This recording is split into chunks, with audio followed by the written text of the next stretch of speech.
Hey guys, thanks for joining us for this 127th episode in Season 2 of Good Questions with Cameron Dole. Special guests on this episode include singer and songwriter Emily Miller. We'll be talking about her current single and upcoming video release for that single, Take the Trash Out. We'll also visit with singer, songwriter, and influencer Dani-elle Kleha.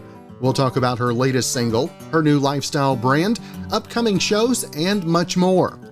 And we'll also visit with singer and songwriter H. Jack Williams. We've got a brand new upcoming album, Halfway to Hell, we'll be talking about. Of course, if you would, please take the time to subscribe, comment, leave some feedback, check out the shop, and share with your friends. Now here's the newest dumb thing that people are doing on TikTok. The milk crate challenge is where you stack a bunch of milk crates into a pyramid and try to walk up and over them without falling, and hopefully without hurting yourself. Now, pyramid isn't really the right word. It's a line of milk crates stacked at different heights. So you steadily go uphill until you get to the middle one that's 7 milk crates high. Then you go down the other side and you can't use your hands at all. Now, there are a bunch of videos of people trying it, and most of them fail, sometimes spectacularly. So people really are hurting themselves. But some make it look easy, like a woman who actually did it in heels. A returning guest, I like to call him a friend of the show, Emily Miller with us. And first off, Emily, great to see you, my friend. Good to see you too. Now tell us, what's been keeping you busy over the last 5 months? I mean, I know last time we talked, we were talking pre-release of the single, but now it's been out there for a little bit. How has it grown legs, if you will? Well, I am getting ready on this Thursday, the 26th, I think is the date. I am getting ready to release my music video for the song and for Take the Trash Out. And I am so excited for it. It was my first music video experience and we had so much fun. I recorded it with some people here in Nashville, Stormlight Pictures, and they were phenomenal and creative. And we just took the concept, Take the Trash Out, and we turned it into a comedic approach. And that has been keeping me busy getting ready for that release. And then just playing as many shows as I can and traveling as much as I can to play these shows and playing shows here in Nashville quite a bit and to fill the time and just getting ready to get my EP ready to release to everybody. And so we're just one thing after the next. Just plugging along. Oh, yeah. Now, what has been this summer? What's this summer been like? I mean, obviously it wasn't quite like 2020 was. I mean, you had maybe a few more opportunities. What was the biggest thing that you take away from this past summer? Growth, I would say. I think it's always nice. I haven't, compared to like 2019 and stuff, and even last year, I was still traveling a little bit, playing shows in like the middle of nowhere kind of places, which I love. I love meeting people in the middle of nowhere. Some of my best friends have come from the middle of nowhere on the road. And so it's been a lot different this year. Like people, I'm not traveling as much as I was, a little bit, but not as much. And just getting, I think, growth though, as far as like as an artist and learning that where I need to focus my time and where I need to move in what direction has been a big thing this summer. What have you learned? What has been maybe one of the new things that you picked up this summer? Piano. Really? To be honest, I've played piano since I was a little girl. My mom started me, and my mom and dad signed me up, I think when I was second grade, 6, 7 years old. And I've always played, but I never had my piano. I have a baby. My parents gifted me with a baby grand when I turned 14. And because the keyboard just wasn't cutting it anymore. And so when I moved to Nashville and I went to college, and and even when I moved into my very first place here in Nashville, all I had was a keyboard. And it it was a nice keyboard. We went and got the one with the weighted keys and like, Right. and we did well. It's just not like playing a baby grand. And I missed my baby so much. And so I moved in to a house here a couple months ago, and we brought my piano down. And I finally got it here in Nashville, and I've been playing it nonstop. And it's brought out, I didn't realize that one instrument could bring out many different creative endeavors. And it's just, I've had so much fun just plucking away and relearning what I kind of lost skill wise over the last few years, and just seeing how it's changed me and like how I'm even my writing standpoint and how I'm writing comes differently on piano than it does on guitar. And so that's been a real learning blessing, I guess, this year. Now, sitting down at the piano, I know whenever I sit down at the piano, I tend to go a little slower when I'm on the piano than any other instrument. Do you find that when you're writing and you're at the piano, are you writing more emotional stuff than, say, if you've got the strings that you're plucking at? Oh, yeah. Yeah. I don't know if I'm gifted enough yet to give us some tempo yet when it comes to piano. I mean, like I can try, but I've been like digging into my old like Taylor Swift songs and stuff that I used to learn, and like the original Taylor Swift song back when I think she was at her prime. Right. And then just some older 90s country stuff, which has always been my wheelhouse, and just learning it. I've told my friend the other day, I was like, I kind of want to like get somebody to come in to the house and like record me playing piano and release a couple like piano cover songs of me playing, because I feel like my voice reaches different levels with piano than it does with guitar. And I don't know if it's because I'm like pushing down and everything or what, but it's just, it's a lot of fun to play piano. Emily, I know that this summer you've had an opportunity to relate and talk with the fans as well. And I know for you, it's huge to be able to be an influence and to be inspiring to others out there. What have been the inspirations that you've been sharing over the last couple of months? I think my biggest thing that I've even taken away, and I've been trying to tell people, like people message me all the time, people that have seen me at shows or that haven't seen me at shows, that just follow along my social media journey, and that we all are going through a struggle. And I think that's the biggest thing, is like what we put on social media is the highlight of our life.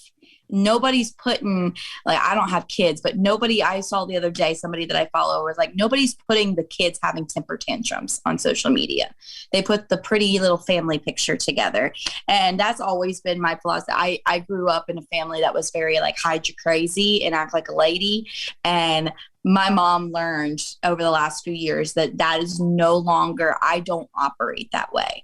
What you see is what you get with me. And if I'm having a bad day, if there's a bug crawling on my floor, they're going to see it on social media, and they're going to see me panic attacking to it and stuff. And I think that's the biggest thing that I keep trying to tell people in my live streams or anything in life, is that we are all going through something. And I think this year, and the last year and a half specifically, there has been so much mental struggles in everyone being cooped up, not knowing if it's safe to go outside for some people. And my dad's got a condition where he does have an autoimmune deficiency. And so it's like, well, he was just living his life the last few months. And then now all of a sudden, do you go out? And like, that's a struggle. And then it's like, well, nobody wants to just sit at home. We're not meant as humans to just sit at home. Right. And so I think that's the biggest thing, is that like,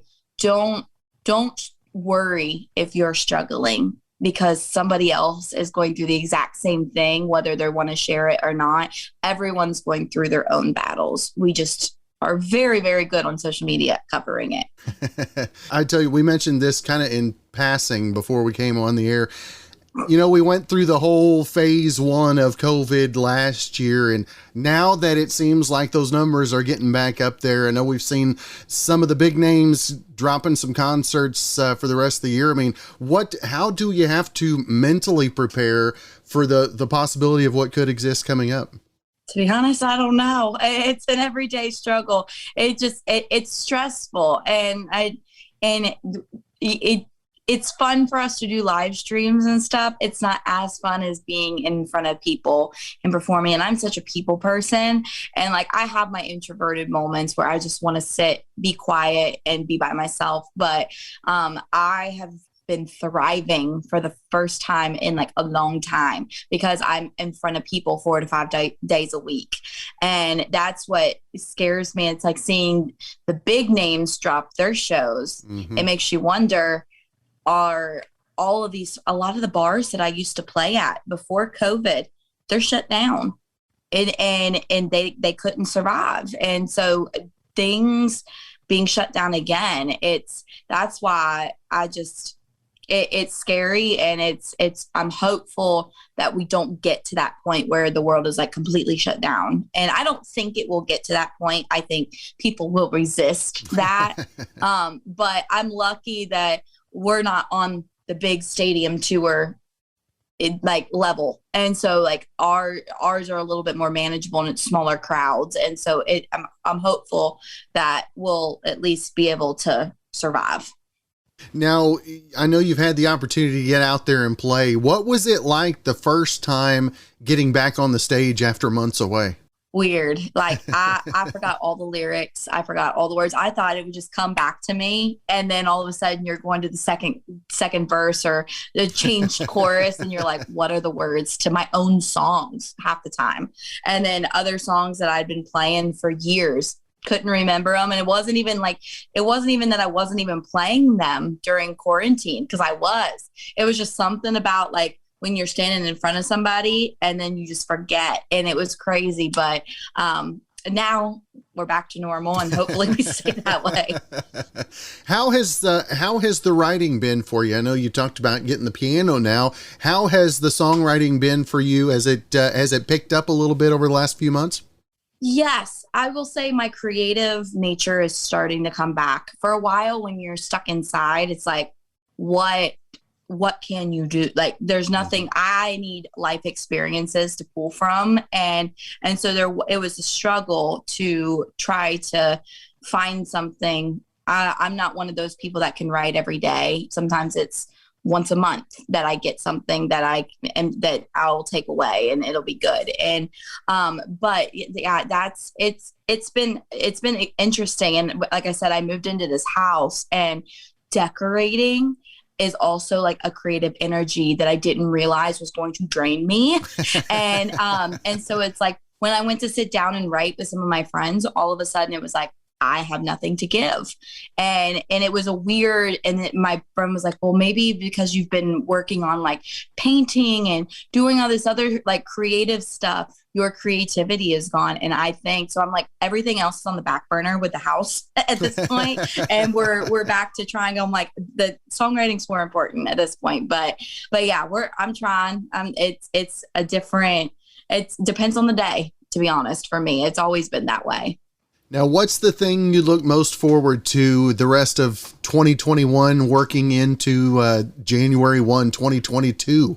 Well, I think this music video coming out on Thursday, I'm very excited for everyone to see it. It was one of those where when I got the first draft back, I was like screaming at myself. I was like, yes, you go. Like I was like, my mom was worried when I told her I was doing, because it was the concept of the video is kind of like, there was a Taylor Swift video. I think it was like You Belong With Me, where she played all of the characters in the video. And that's kind of the concept that we took for this, where I was playing the 50s housewife. I was playing the redneck. I was playing the girl just throwing the clothes out the window. I was doing all of these different scenarios.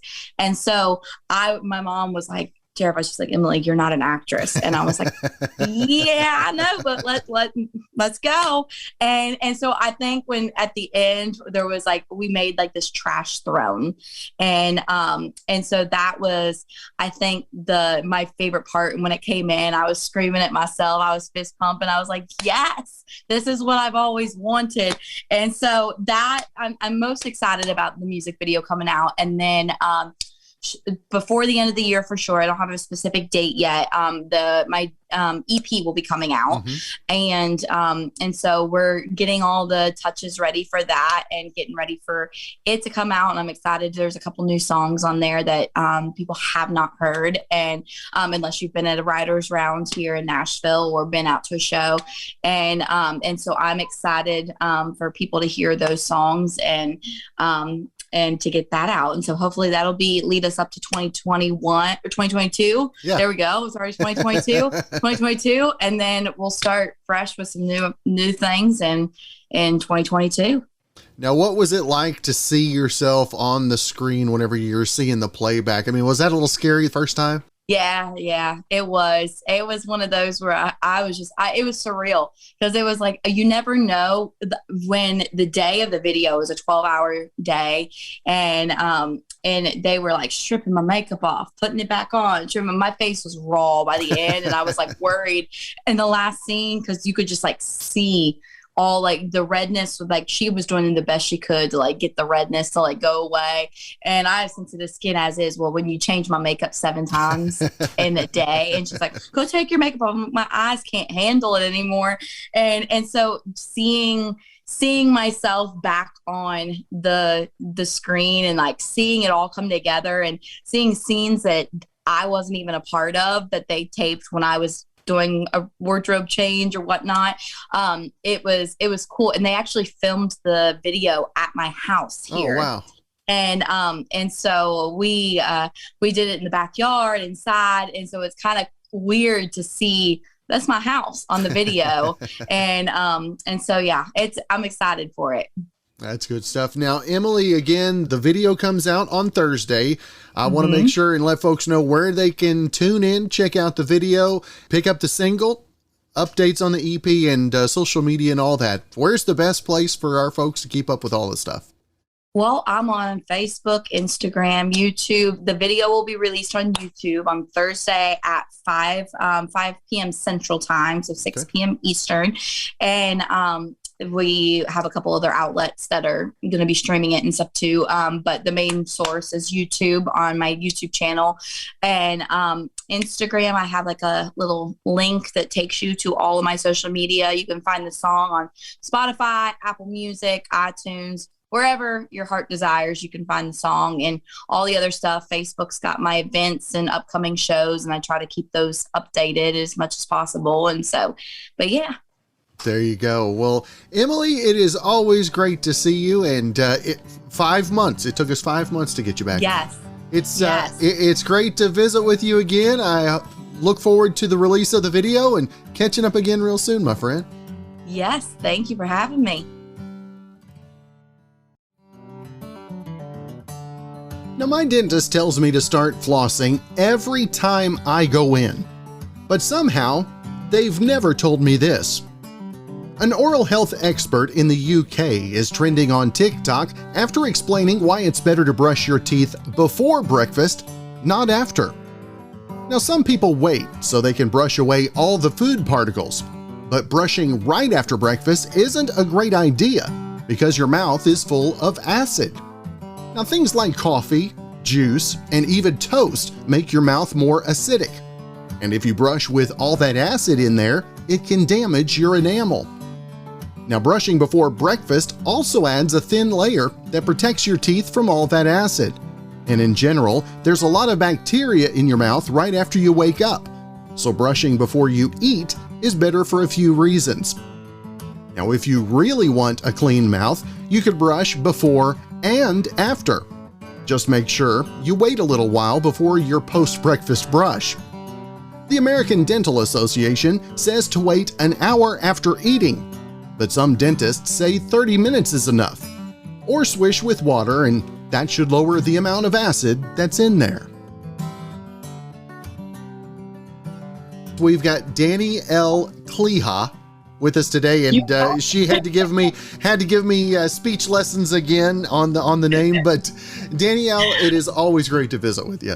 Oh my gosh, it is so great to be back again. I know we were just talking. It's been like almost 8 months now. And I feel like it was just yesterday. And we had so much fun at the last interview. So when Bev let me know that we were going to be chatting again, I was so excited to be back. So I thank you for having me, and, always appreciate your support. And I was looking, the podcast that you were on was actually January 1 of 2021. So, man, live, how much different is the outlook for you now as opposed to January 1 this year?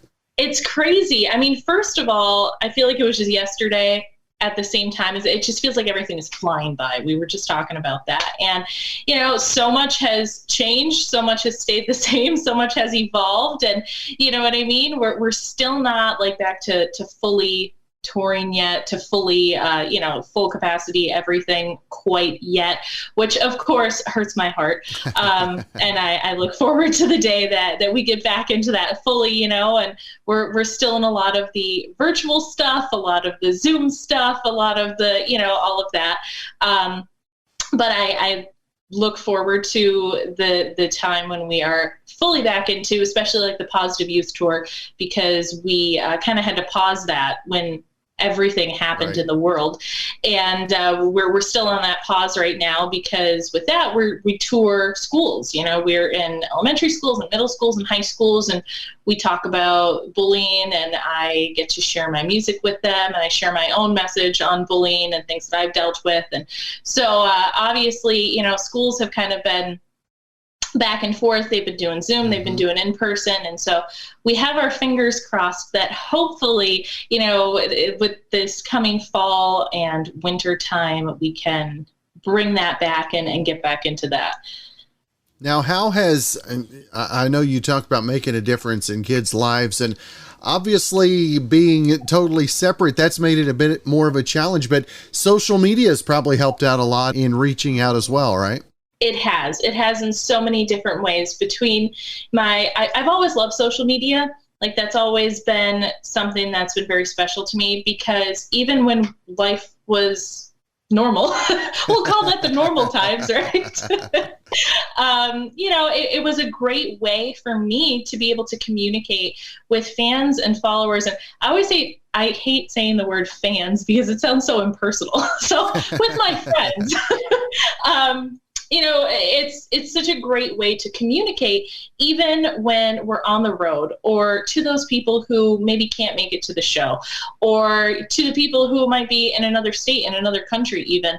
It's such an amazing way between Facebook Lives and Instagram stories. I'm huge into Instagram stories and going on there every day and communicating in some sort of way, even if it's just everyday life, because I like to be as authentic and real as possible, because I think we need more of that in the world. Right. And so I try to just add a little bit of that if I can, to help to bring a difference to that. But my socials has been huge for me this past year and a half, 18 months, however long it's been now, to communicate in that way. And it's been so much fun. We got to actually create a fan club, a virtual fan club, throughout all of this, because I wanted something that was a little bit more one-on-one for the fans, not just, what everybody else is able to see and things like that. So we created a private Facebook group, and it's completely free for them to just come on in and join. I do contests all of the time. It's called Dani-elle's Daily Coffee Corner, because I'm obsessed with coffee.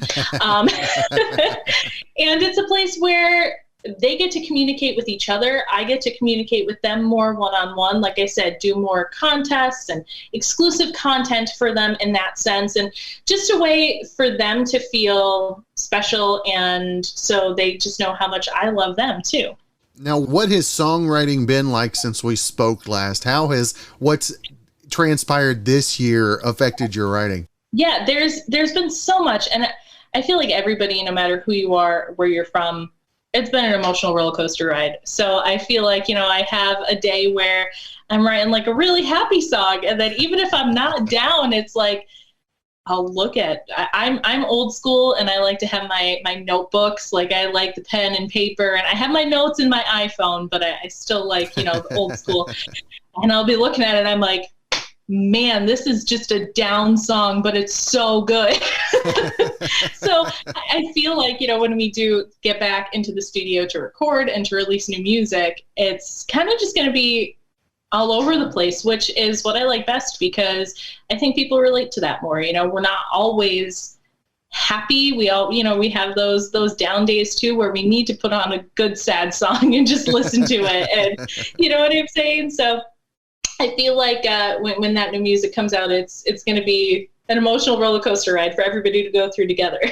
And that's something I love talking with singers, songwriters, producers, and stuff like that. This last bit of time that we've had so much to ourselves, are there new things that you've picked out, maybe of your songwriting or even of your vocal talents that you've been maybe really honing in on that are a bit of a surprise to you? Yeah, absolutely. I think, and that's interesting because, like you said, we've all had so much time to ourselves. And even now, as the world continues to evolve and open more and more, we're still not. I heard an interview yesterday on the radio.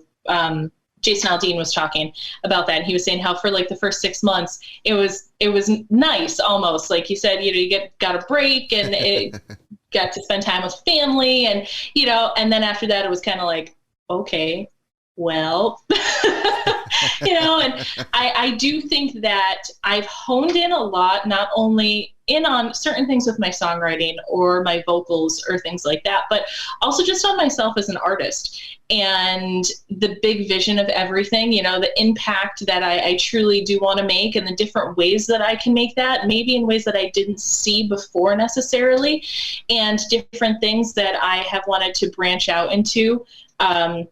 Over the past couple months, I got to kind of redesign my merch line, which was really cool because this was the first time that I really had a chance to design the things myself and to really put a lot into it rather than just, taking somebody else's design or having, putting that on someone else. I had the time to do that, which was so cool. And I got to incorporate the fans in on that. And that was really neat. And then from there, I stemmed into, I actually released a lifestyle line almost, which is it's called the Just Be You line by Dani-elle. Mm-hmm. And which is going to be kind of just an array of things that I am going to be able to carry with me for years to come as an artist. And that was just so really cool too, from jewelry or coffee mugs or like just literally anything. And there's so many different plans and ideas that I do have for that. And like I said, I wanted that to be something that I could carry with me and evolve with me along with my music and myself as an artist. So there's just really been so much, I think, that with so much time, like you said, there is time to hone in on everything and also realize the more important things too. Yeah.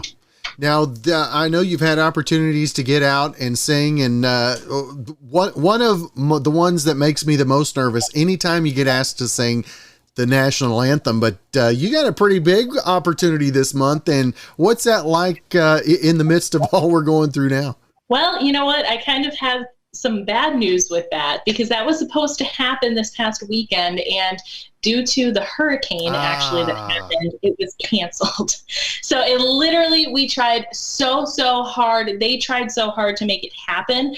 But there was a Saturday and a Sunday show. The Saturday one happened. I was set to perform for the Sunday show. It was the Great Pocono Raceway Air Show. And I was so excited for that because I always say that the biggest honor that I have is to sing our national anthem whenever I'm asked to. Like, I take that so seriously because it is such a huge honor. And I've never performed for an air show before. So I was so super pumped. And yesterday we were on our way up and it was just torrential downpours, and we got the call from the man who was running everything and booked me that they were going to cancel it, of course, for everyone's safety. But actually what I did was I went onto my socials and I shared a prior national anthem performance, and of course dedicated it to all of our men and women who are currently serving, all of our veterans who have served for us, who fought for the freedoms that we have today. And this past weekend, they actually unfortunately lost a pilot that was supposed to perform in a plane crash. He was actually practicing at our local airport. And so I dedicated that in honor of him and his entire team as well. So I was still able to do a little something, you know, in the form of the national anthem, but unfortunately we didn't get to do it in person. And that bummed me out for sure. But everything happens for a reason, and hopefully we get another shot at that at some point. Now, I talk about how it makes me nervous whenever I get asked to sing that. And is there a point in the song where you get really nervous, or you get confused, get turned around in your head while you're singing the anthem? You know what's so funny? I honestly think I can perform in front of like as many people as you ask me to with the band. You know what I mean? Like do a concert in front of whoever, wherever, like bring it on. Madison Square Garden is a goal of mine, is a dream. Like that doesn't psych me out. That I'm like, let's go. And the national anthem, no matter if it's in front of 5 people, if it's in front of 50,000 people, or if I'm doing it virtually, I psych myself out so much with that one. It's something that like I go over it for days before. And for me, I think honestly, it's right in the beginning is when I'm so in my head about it that I'm really thinking about it. And then probably about after like, say the first 10, 12 words, I think I just go with it. And I almost, I get in my comfort zone then, and I just go and I'm good. So for me, ironically, it's in the beginning. It's nowhere like in the middle or anything like that. But yeah, that's usually how it goes. Yeah, the national anthem, and you can sing it and you sing it. I've never messed it up singing it live, but at the end, when you finish it, you're always like, did I say streaming and gleaming where they're supposed to go? That's what I always worry about. Yes, right? And like you said, knock on wood, I heard you knock too, so I'm going to too. I've never done it before. There was one time prior to a big horse race, they were doing the big Breeders' Crown, and they asked me to sing not only our national anthem, but the Canadian national anthem too, and go from one into the other. I think I did the Canadian first and then right in. And let me tell you what, that was nerve-wracking. You can make 2 whole countries of people mad. Yes, exactly. But it went well, thank goodness. Now, as you talked about school being back and the opportunity for the tour to get back out there, I mean, how much do you miss that face-to-face interaction with the kiddos and making that difference face-to-face? Oh, so much. So much. And like I said, with social media, so many of them send me, DMs on there or comments or things like that of how much the tour has touched them. Still, it could be, some of them are like 2 years later, 3 years later, and they're still talking about that. And that blows me away because, I put so much, myself, my entire team, my band, everybody, we put so much into this tour. I mean, we put so much into every show that we do, but we put so much into this tour as far as, how can we make it as fun as possible? How can we make it that not only for the students that are there, but for the teachers that are there, for the faculty, for everybody that's going to be in that audience, what can we do? And, I always say, for not only that tour, but every single show, if we can make a difference in at least one person's life, then the job is done. I say that to my guys in the band all of the time.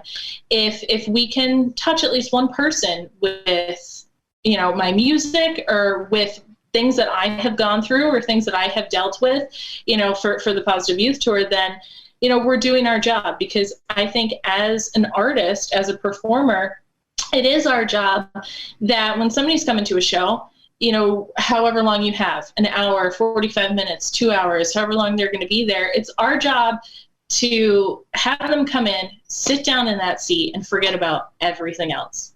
Like that's right. That's just where my mind goes. That's our job. And especially with the Positive Youth Tour, I wanted to start this tour because, I have my own personal experiences dealing with bullying and dealing with negativity from people or things like that. And I just think that if I could be a person, I hope that I am a person that, even if not now, but one day somebody could look at me and say, well, because she did it, like, so can I. If she did it, then I definitely can too. And I just want to be that inspiration for others and have others feel that, you know, we're friends. It's more than just, like I said before, I always feel so weird saying fans because I feel like it's such an impersonal term. I think we need to come up with something else. You know, I want people to feel like they're friends with me, and that's why I try to share as much of my personal life as I can too.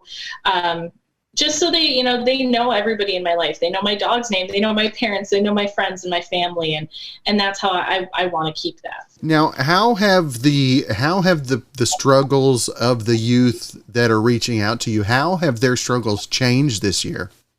Well, you know, I think that I did get a lot of messages saying, talking about loneliness, you know, and I think there's been a time, no matter how many people we're surrounded by in life, we all feel lonely at that, you know what I mean, at some point. And I think especially this past year, it's been a struggle for a lot of people, especially when things were really, really hardcore and we weren't able to be with family and be with friends and things like that. And so I think that it's definitely tough, especially for the youth, because I think back to myself being in anywhere from, you know, that 5th grade through a senior year.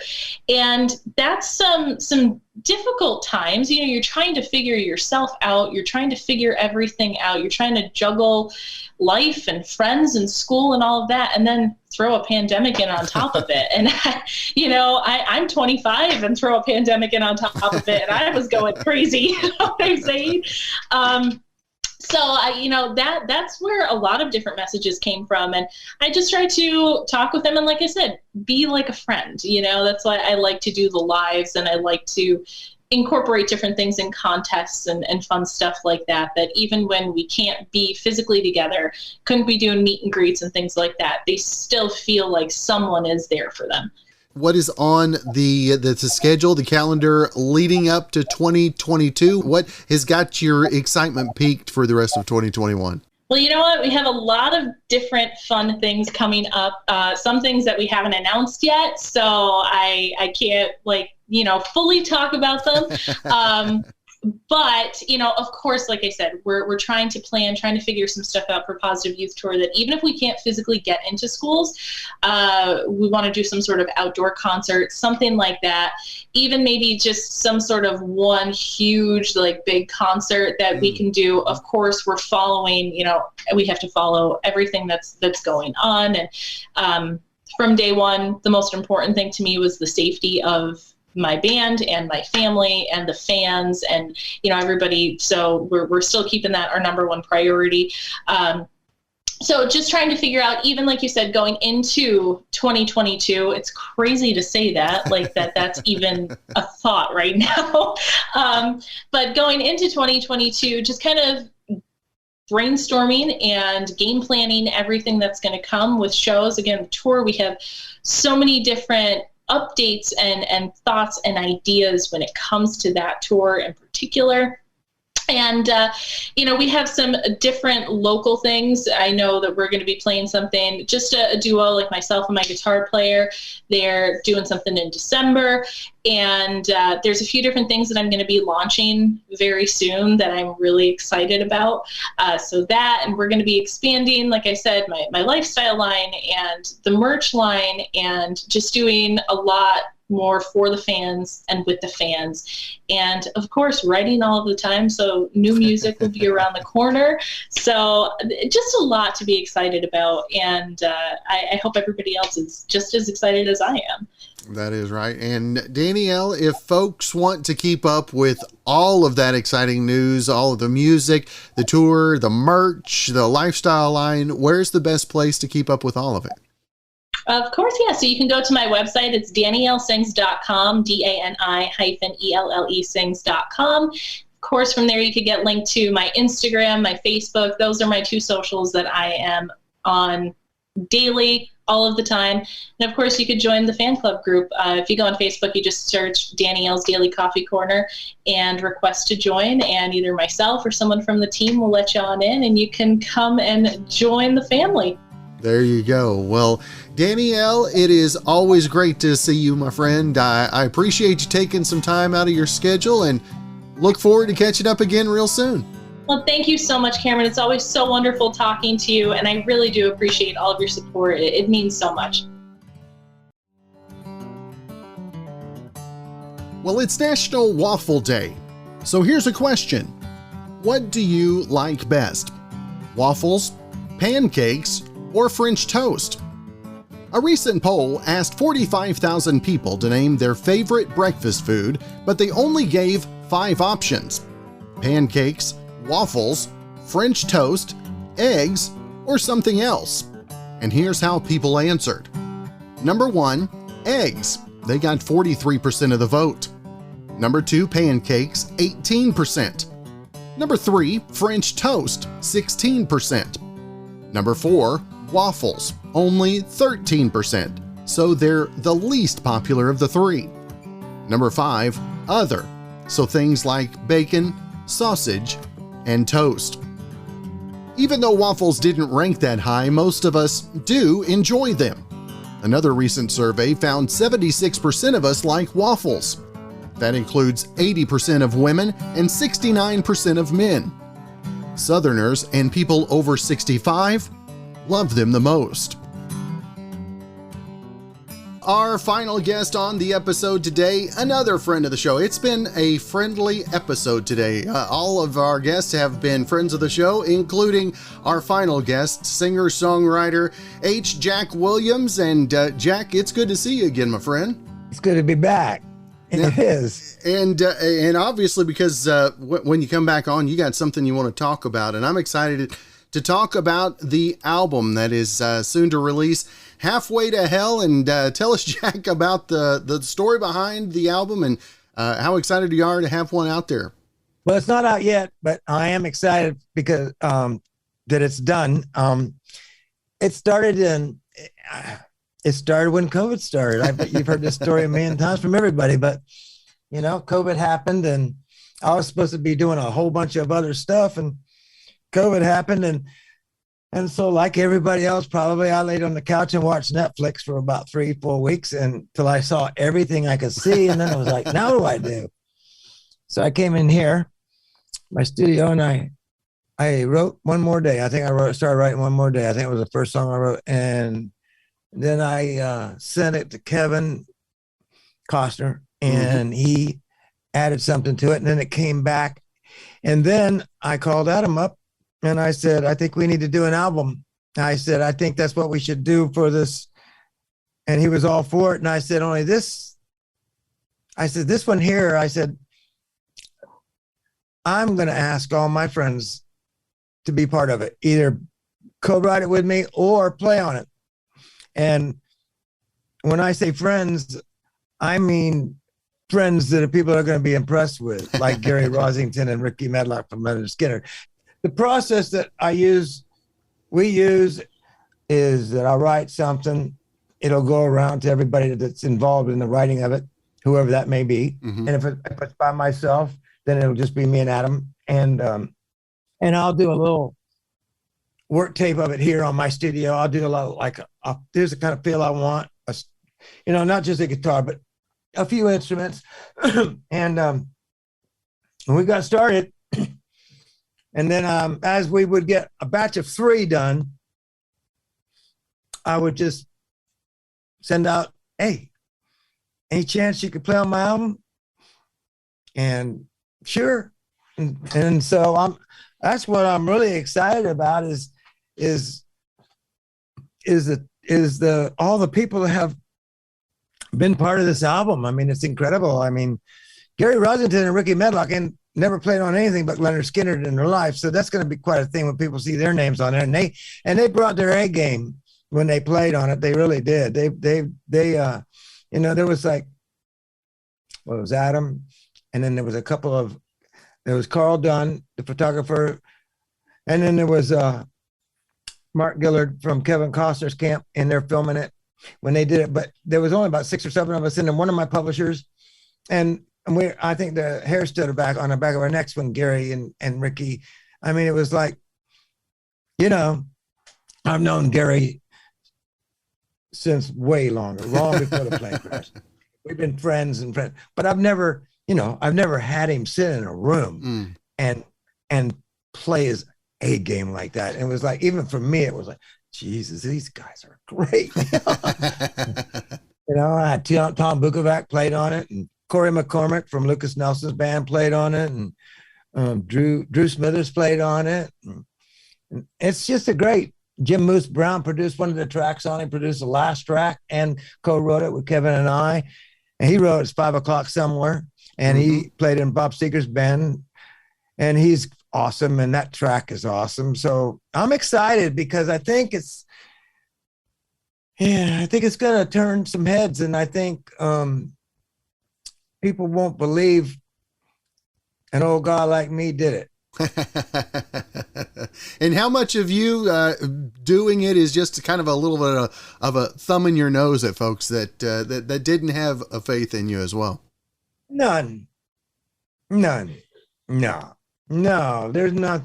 Maybe to my dad, but no, because honestly, no one's ever said that to me. So, I mean, I've never had anybody say to you, you won't be able to do it. People have always been pretty supportive. I mean, don't get me wrong. I mean, in the early days, and still, and in the not too distant past, I mean, if I've pitched a song and they've said, sorry, pass. But it's been years since anybody ever said, you ain't got it. Everybody has the minute I started singing, which was about 3 years ago, because I'd always been a songwriter, a commercial songwriter, and always hired big guns to do my demos. I mean, I had the best in town singing it, best in town playing it. So when I stepped out and decided that I was going to sing it, everybody was really supportive. That's cool. Now, so I wasn't thumbing up anybody else, I hope that it's well received, and I think it will be. I know last time we visited, we talked a little bit about you having the opportunity to write with Kevin, and how has that friendship and that songwriting relationship grown? I don't think we could be any closer friends than we are.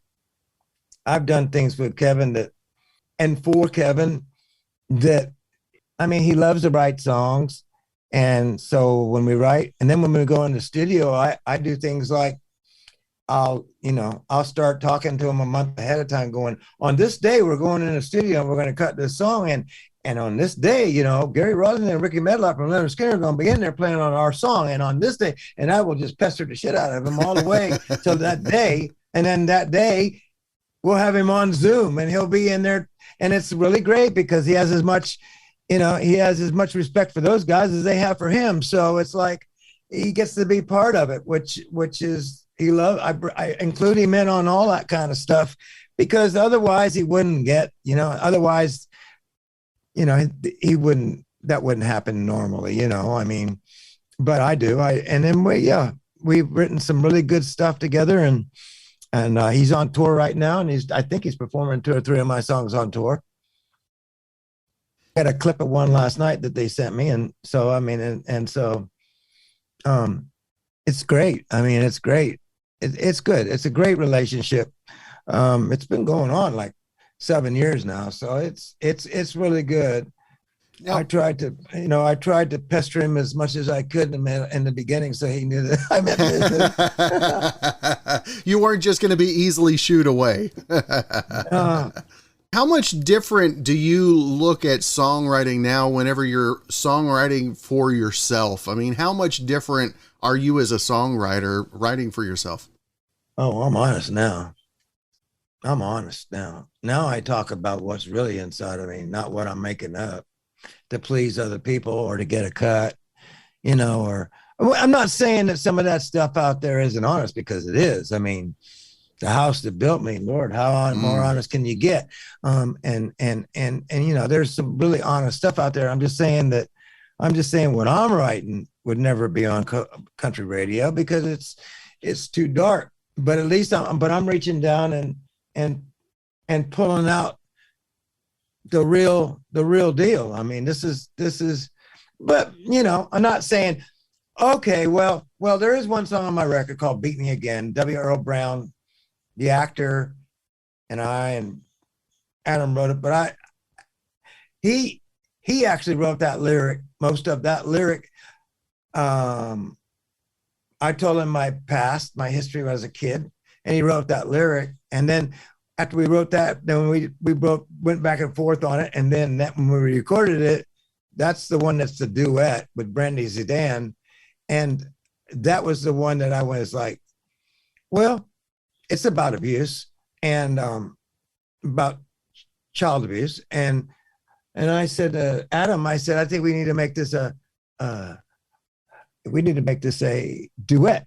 I said, because guys aren't the only ones that get abused, girls do too. And so if she'll sing a part that's really hard to sing, then some little girl out there that might be in a bad situation that hears that will go, she's not the only one in the world that's happening to, you know? So that's why I do it. I do it because not only to get it out of me, but I do it. And I've always, when I've written serious stuff, I've always done it in the hopes that somebody that's going through something horrific or good, whatever, can say to themselves, well, I'm not the only one. Mm.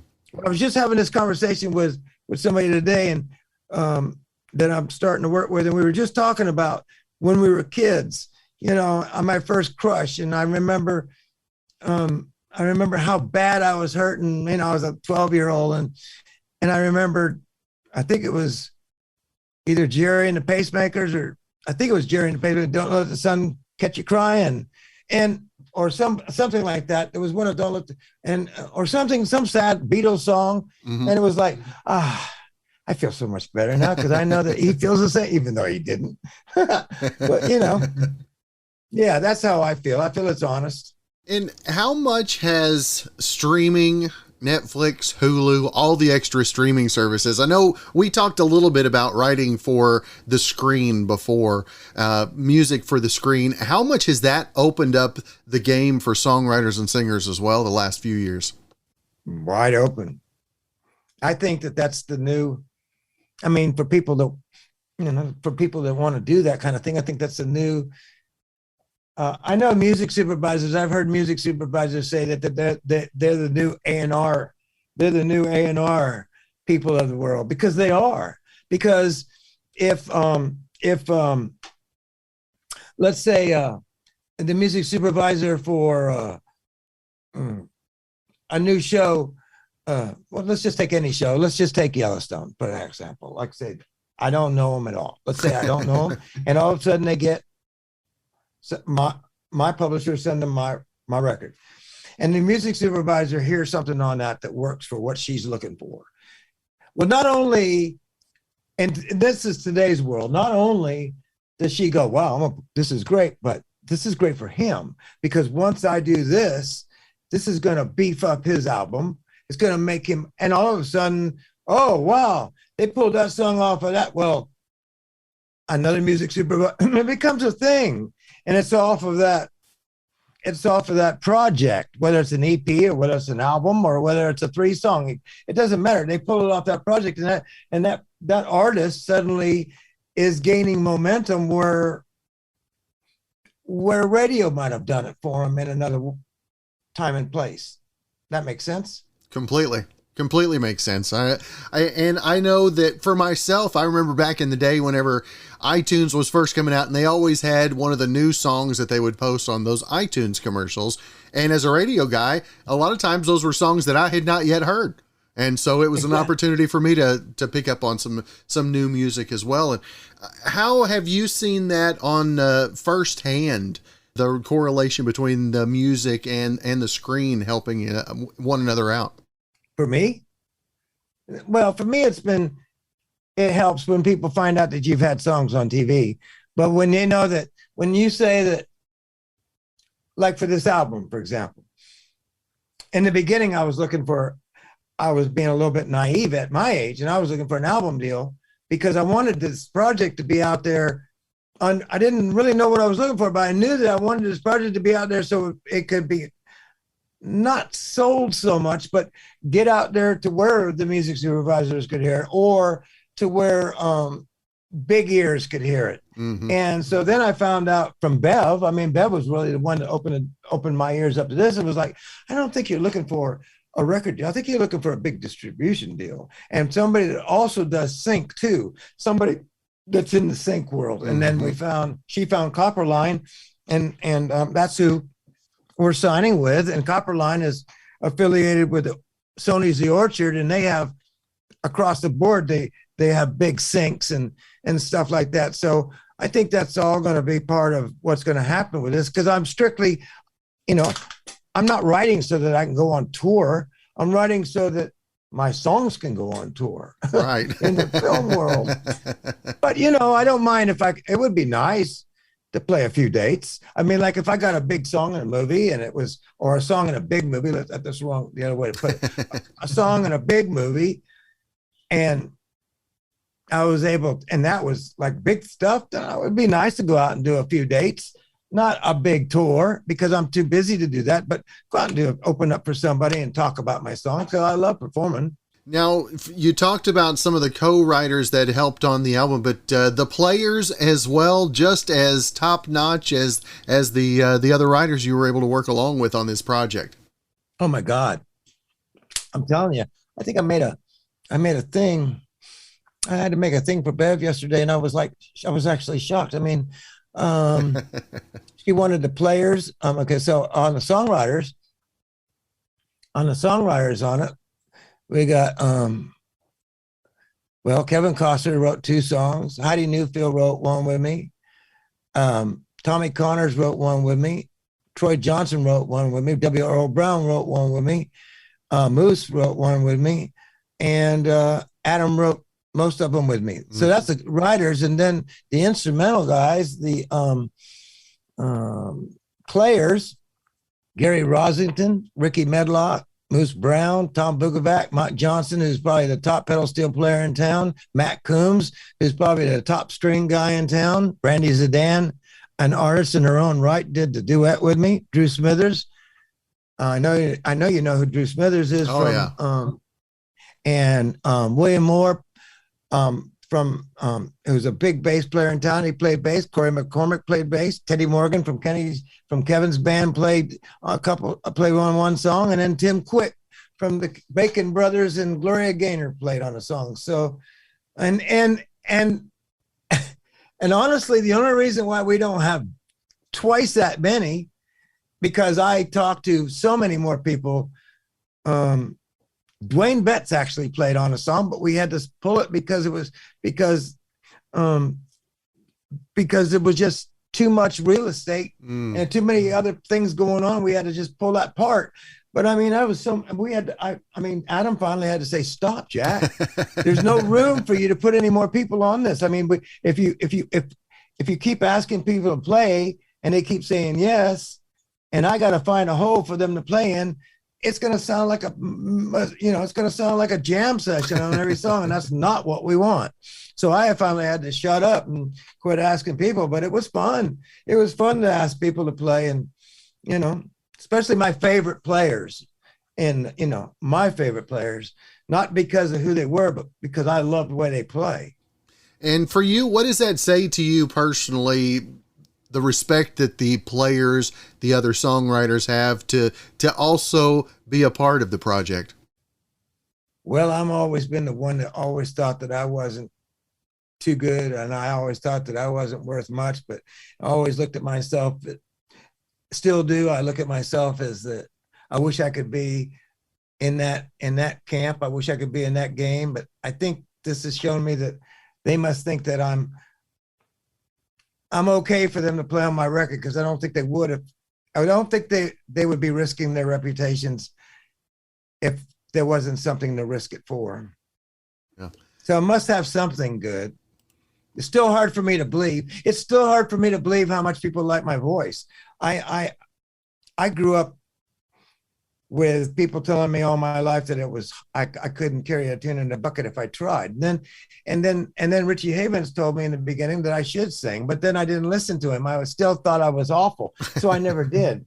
And it's only been in the last 3 years that people are just consistently going, it's the voice that we love. It's that voice. And and so I've tried to hear what they hear, and I just sing what's in my heart, and it comes out what they hear, I guess. I'm certainly not a trained vocalist. That's for sure. That's good. Now, again, the new album, Halfway to Hell. Jack, I want to make sure and let our listeners know where they can find more info as that gets ready to be released, and also all of your social medias as well. Well, I'm on all social media under H. Jack Williams Music, and I'm not sure yet when the deals are all just about done. And once they're all done, which is supposed to be the end of this month, then Copperline takes over on the release of it. They said about 4 to 6 weeks, maybe less. They want to get the press out there. And so I'm thinking early October. And I think that everybody's going to know, from what I understand from Copperline, it's going to get publicized pretty big. And there'll be a big release. And I will be talking about it, of course, on my social media. Bev will be talking about it. I mean, it'll be, once it starts to roll, I think it's gonna be a good roll. Well, I look forward to it myself. And again, H. Jack Williams, singer-songwriter, be looking for Halfway to Hell, the upcoming album. And Jack, it is always great to visit with you, sir. I appreciate you taking some time, and I can't wait for the new album. Well, I'll make sure that once everything is cleared, I'll make sure to get you a copy. Well, thanks again for joining us for this 127th episode in Season 2 of Good Questions with Cameron Dole. If you ever have a comment, a question, anything else you'd like to know, you can hit me up on the contact page, gqwithcam.com. You can also find me on all the socials, Instagram, Twitter, TikTok, and Facebook at GQWithCam. If you'd like to help out in the funding for this podcast, you can visit our merch store, where we've got hoodies, shirts, stickers, tumblers, and mugs, and a lot more. That's gqwithcam.com/shop. And if you have a special guest idea, email me, gqwithcam@gmail.com. Well, thanks again to our good friend Brandon Allen for coming up with our theme music. We're going to let him play us out and hope you guys have a great rest of your Tuesday.